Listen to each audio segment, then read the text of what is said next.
సమూహాలు చెప్తున్నాయని నెరవేరుతున్నాయా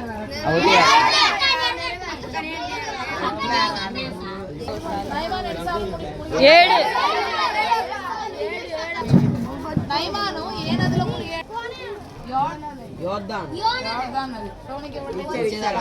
ఎవరి దగ్గరకు వచ్చాడు నైమాను? చిన్నపిల్ల very good Gracie. Elisha problem దగ్గరకు వచ్చాడు. ఎలీషా దగ్గర ఒక శిష్యుడు ఉన్నాడు, ఆయన పేరేంటి?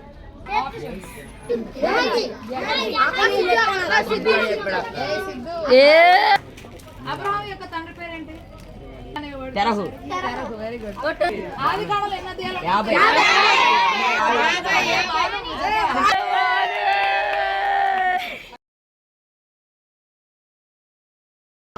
ఆదాముని యేసు ప్రభు ఎన్నో రోజు చేశారు? శ్యామ్ చెప్పాడు.